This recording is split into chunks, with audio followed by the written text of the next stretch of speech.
안녕하세요. 직방TV 부동산 빔랩 하명진입니다. 오늘은 좀 따끈따끈한 소식을 가지고 들어왔습니다. 바로 6일이었죠. 정부가 주택 공급에 관한 규칙과 관련된 개정안을 12월 11일부터 시행할 예정인데요. 오늘 바로 금요일 관련한 내용을 간단하게 보도자료를 함께 읽으면서 분석을 해보도록 하겠습니다. 주택 공급에 관한 규칙 개정은 바로 12월 11일부터 시행이 되게 됩니다. 특히 이제 이번에 9.13 대책의 후속 조치로 역시 무주택 실수요자의 분양 시장을 통한 내 집 마련의 문호를 훨씬 낮춰줬다고 할 수 있는데요.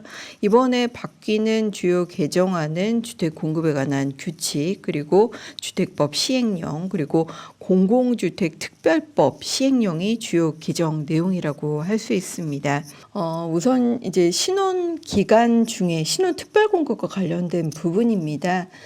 주택 소유 이력이 있는 신혼부부 특별 공급에서 사실 신혼 기간 내에 7년 안에 주택을 한 번이라도 소유한 적이 있었으면 지난 입법 예고에서는 아예 신혼부부 특공에서 제외하겠다는 것이 정부의 보관이었는데요.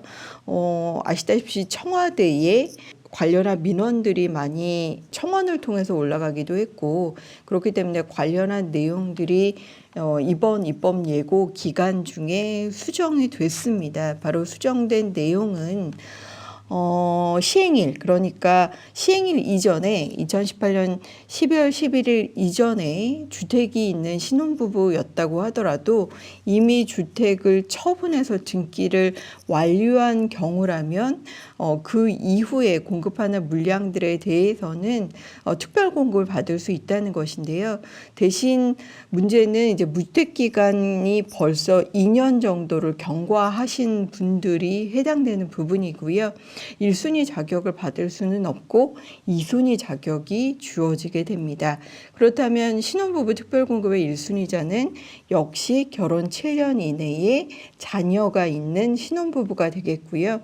2순위자는 이제 신혼기간 내에 자녀가 없는 경우라든지, 그리고 신혼부부 특별공급을 받을 수 있는 신혼기간 7년 이내에 기존 주택을 보유한 경력이 있는 분들은 그래도 2순위로는 청약이 가능해졌습니다.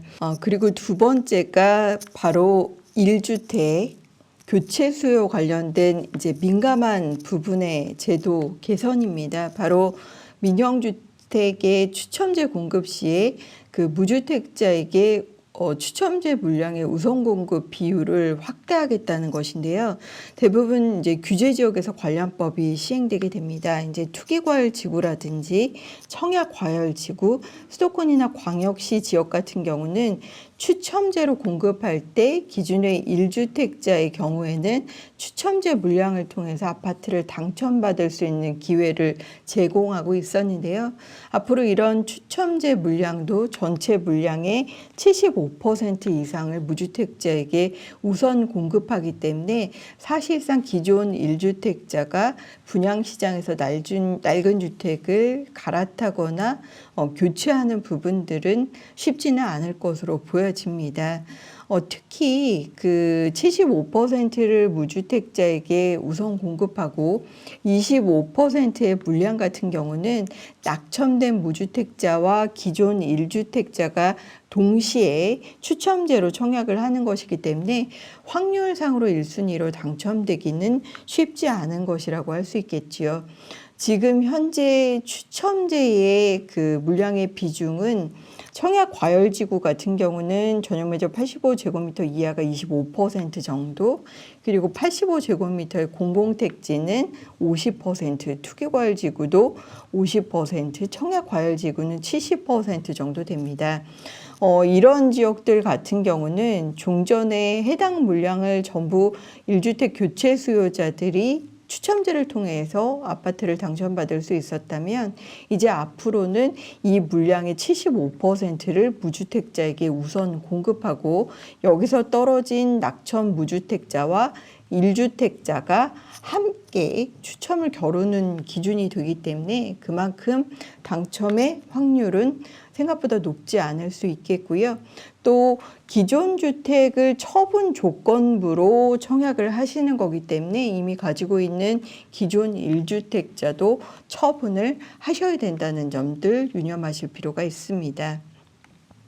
기존 주택의 처분은 역시 새 아파트로 당첨된 이후에 기존 1주택자의 경우에는 6개월 이내에 처분을 해야 되는데요. 대신 이번 입법 예고 과정에서 바뀐 부분이 있습니다. 만약 그 새 아파트 입주 가능일로부터 6개월 내에 기존 주택을 처분하지 못한다면 당연히 새 아파트는 공급계약을 취소당하게 되고요. 그리고 시장 상황에 따라서 거래량이 감소하거나 또 주택 시장이 악화되면서 집을 못 파는 경우 500만 원의 원래는 벌금형에 처해지게 되고 이제 그런 경우가 아니라고 하더라도 일부러 집을 안 파는 경우 뭐 3년 이하의 징역형 같은 형사상의 처벌을 받도록 했었었는데요. 이런 부분들이 입법 예고 과정에 완화가 됐습니다. 형사처벌은 받지 않도록 할 예정이 있고요. 대신 이제 일부 과태료 처분이라든지 기존의 주택을 공급계약 받을 수 있는 부분들에 대해서는 벌금형에 취해질 수도 있을 것으로 보여지는데요. 여기 나와 있는 주택법 제65조 1항 같은 경우가 바로 공급질서 교란 금지와 관련된 내용입니다. 그렇기 때문에 사실 이제 청약하실 때도 기존 1주택자는 분양시장을 통한 교체는 추첨제로 청약하실 때 기존 주택을 입주 새 아파트 가능일로부터 6개월 안에 처분을 하시겠다. 뭐 이런 약정도 하지만 실질적으로 처분을 하지 못하면 새 아파트의 당첨 취소와 함께 벌금형에도 취해질 수 있다는 부분들은 주의하실 부분이라고 생각이 됩니다. 그리고 또 하나가 이제 분양권, 입주권과 관련된 부분입니다. 이미 분양권이나 입주권을 갖고 계신 경우라면 무주택자에서 제외되게 됩니다. 현재 무주택자의 가점제의 총점이 한 32점 정도 되거든요.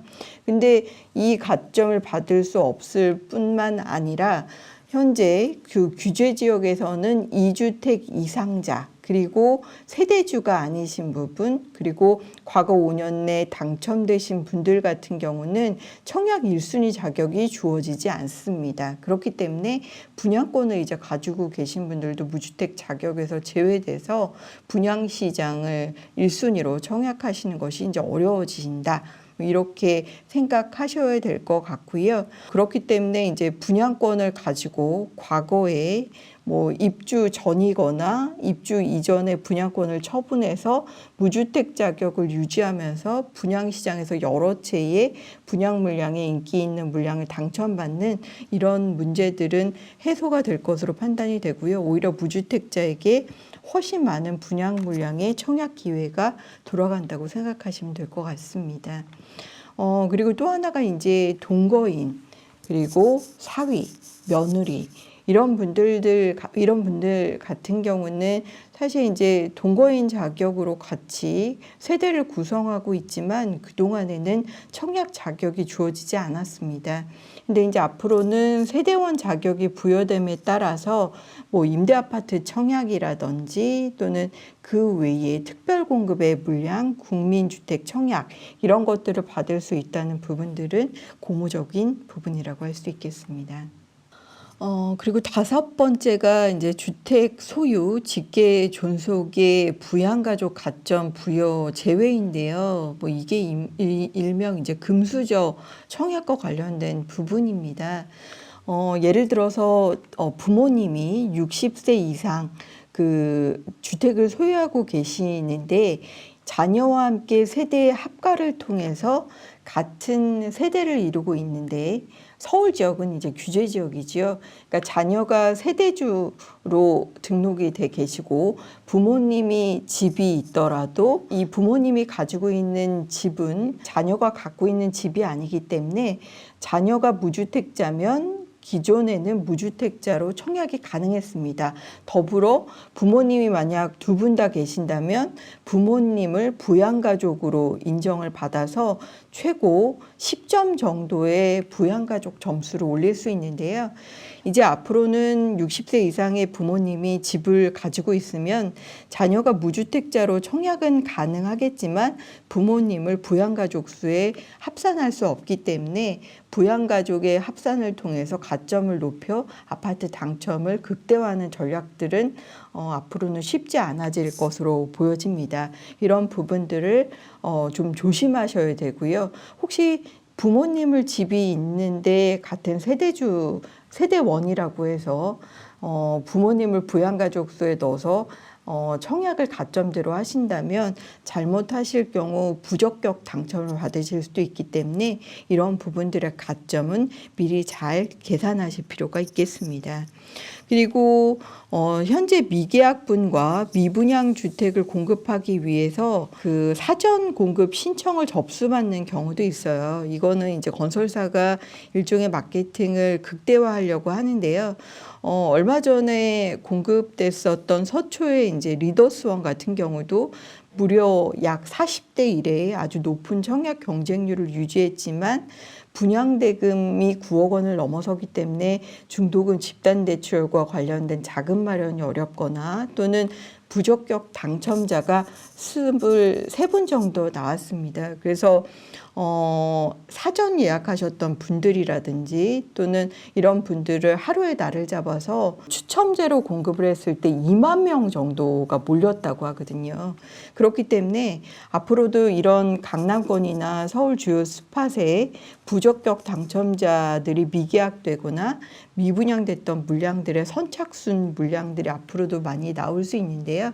그 마케팅을 극대화하기 위해서 건설사들이 사실 밤샘 줄서기를 시킨다든지 대기 줄서기를 시켜서 이런 대기표를 돈을 주고 판다든지 하는 그 공정성 문제가 굉장히 많았기 때문인데요. 그렇기 때문에 이제 만약 부적격 당첨으로 돼서 미계약됐던 물량까지도 사전 예약을 받아서 사전 예약한 분들 위주로 이제 공정성 있게 추첨제로 공급을 하겠다고 하는 것이 정부의 정책입니다. 특히 이제 투기과열지구라든지 청약과열지구 같은 경우는 계약 최소 물량이 20세대 이상이면 해당 지역에 거주하시는 무주택자에게 우선 공급을 주기로 했는데요. 그렇기 때문에 이제 이런 부분들은 이제 내년 2월부터 시행될 부분이라는 것들도 생각하시면 될 것 같습니다. 분양가 상한제 주택의 전매 제한 강화에 대해서 살펴볼 텐데요. 그 수도권에서 건설 공급되는 분양가 상한제 주택의 전매 제한 기간이 생각보다 굉장히 깁니다. 특히 이제 분양가 상한제 적용되는 주택은 가장 큰 이점이 주변 시세에 비해서 분양가가 저렴하다는 것이죠. 그렇기 때문에 분양시장을 통한 저렴한 내 집 마련이 장점이긴 하지만 수분양자에 대한 도덕적 해이 그리고 단기적으로 주택을 투기에 이용하는 것을 방지하기 위해서 전매 제한과 실거주 의무 규제를 동시에 적용하기도 합니다. 특히 이제 그린벨트인 개발 제한 구역을 해제하는 경우에는 개발 제한 구역 해제 비율이라든지 면적에 따라서 이제 공공택지의 경우 전매 제한 기간에 많은 차이를 보이긴 하는데요. 예를 들어서 분양가격이 인근 시세의 100% 이상일 경우에는 투기과열지구라면 전매 규제가 3년, 그 외 지역도 3년입니다. 근데 70% 미만일 경우에는 최대 전매 제한 기간이 8년이죠. 그러니까 아파트를 선분양 받아서 계약한 이후에 입주하고 그 이후에도 상당 기간 집을 팔지 못한다는 점을 주의하실 필요가 있겠습니다. 이런 부분들은 역시 주변 시세와 분양가격의 차이에 따라서 분양가격이 주변 시세보다 훨씬 낮다면 전매 제한 기간이 훨씬 길게 설정되는데요. 대신 과거에는 이 주변 시세의 기준이 공시가격이었습니다. 근데 이제 정부가 앞으로 법을 바꿔서 주변의 실거래가 된 실제 시세로 적용하기 때문에 그만큼 주변 시세 대비 저렴한 분양가로 인정돼서 전매 제한 기간이 상당히 길어질 수 있다는 부분들은 황금성에 많은 변화가 있을 수 있기 때문에 주의하실 필요가 있습니다. 이번에 바뀐 내용이 이제 공공주택의 특별법 시행령 주요 개정 내용입니다. 그동안에는 공공택지의 경우에는 이제 그린벨트를 해제해서 조성하는 경우가 아니라면 전매 규제와 실거주 의무를 동시에 적용하지는 않았습니다. 근데 이제는 전매 규제와 함께 수도권에 전체 면적 30만 제곱미터의 공공택지의 경우에도 실거주 의무를 반드시 규제하기로 했는데요. 30만 제곱미터라고 하면 평형 기준으로는 9만 평 정도가 되겠습니다. 그렇다면 웬만한 이제 공공택지 택지 지구의 경우에는 실거주 의무 기간이 적용된다고 할 수 있는데, 예를 들어서 이것도 마찬가지로 전매 규제와 마찬가지로 분양가가 주변 시세 대비해서 많이 저렴한 경우라면 전매 규제가 훨씬 강하게 규제받는다고 생각하시면 될 것 같고요. 이런 부분들은 바로 12월 11일부터 적용되는 부분이기 때문에 앞으로 공급되는 북위례 신도시나 과천지식 정보타운 이런 대규모의 택지지구 외에도 이제 그린벨트를 해제하는 수도권의 택지지구는 모두 적용받으실 수 있다고 생각하시면 될 것 같습니다. 어쨌든 이번에 정부가 주택 공급에 대한 규칙 그리고 주택법의 시행령, 공공주택의 특별법 시행령을 통해서 9월 11일부터 청약 규제를 강화할 예정입니다. 무주택 실소유자의 경우에는 과거보다 내 집 마련의 문호가 넓어지긴 했지만 청약 기준이나 허들이 굉장히 높아졌기 때문에 분양대금 마련과 함께 청약 자격을 꼼꼼하게 따지셔서 접근하셔야 될 것 같고요. 기존 1주택자는 처분 조건부로 추첨제 물량에 청약을 하실 수는 있겠지만 신규로 분양받은 당첨받은 아파트 입주 가능일로부터 6개월 이내에 기존 주택을 처분하시지 못한다면 계약 취소가 되신다든지 과태료 처분을 받으실 수도 있기 때문에 이런 부분들을 염두에 두시고 청약을 하셔야 되겠고요. 사실 이런 부분이 부담되신다면 미계약 물량이라든지 기존 입주권을 살펴보시는 것들도 또 하나의 방법이 될 수 있을 것으로 보여집니다. 간단히 급하게 관련한 제도를 살펴보긴 했지만 앞으로도 저는 좋은 팁이 그리고 여러분들에게 도움이 되는 정보를 가지고 자주 찾아뵙도록 하겠습니다. 이상 마치도록 하겠습니다. 감사합니다.